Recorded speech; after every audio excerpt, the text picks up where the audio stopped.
At the Australian International Music Show, Jeff Martin has been, teaching the plebs. Teaching the plebs. They teach me more than I teach them. It's an interesting thing. It must be very different for you as a performer to actually explain the craft to people who are fans and interested in what you do. It can be. I'm more sorry. It's my birthday today, so I'm just. Oh, happy birthday, Jeff! Getting texts like you can't believe. But it's part and parcel, basically, of the way I perform. Anyways, like I've always in the concerts that I've done, I've tried to keep the distance between the audience and the performance as minimal as possible.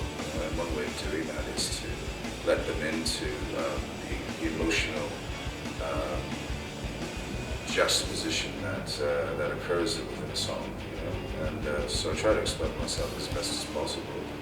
And so this is just much more intimate. So I think I can be a little bit more insightful, or perhaps they'll get more insight out of it.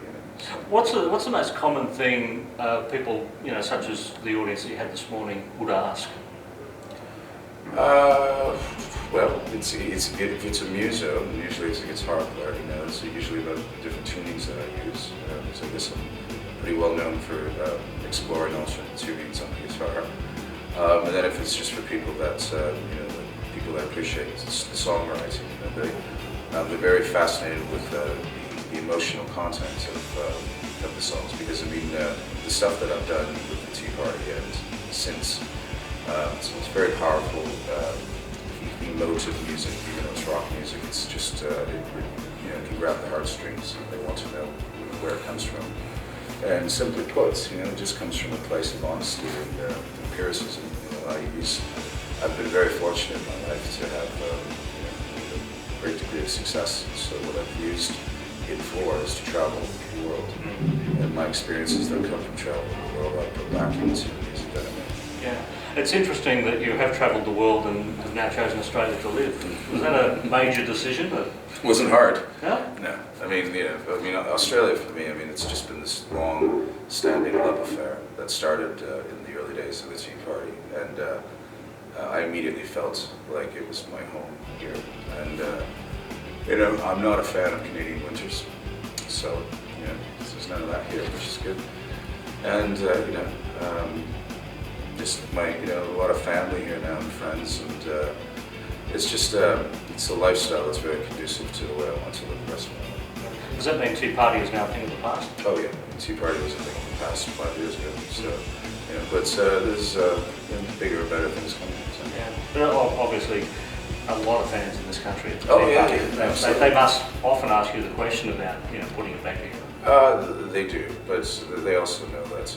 It was a time and place, and the music that I'm creating now, with what I did with the Armada and now this new band that's coming out, it's just a continuation of what I did with the Tea Party. I was the songwriter in that band, and it's just different musicians now.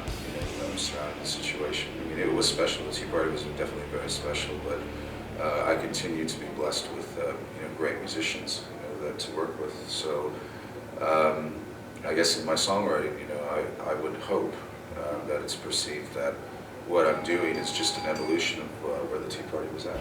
So tell me about this new band then. The new band is Jay Cortez, formerly of the Armada, with myself, and but he also was he's one part of the Sleepy Jackson, and Malcolm Clark, who was the drummer of the Sleepy Jackson, and Malcolm was a well-known session musician here in Australia, with the basement birds and Bob Evans and things like that.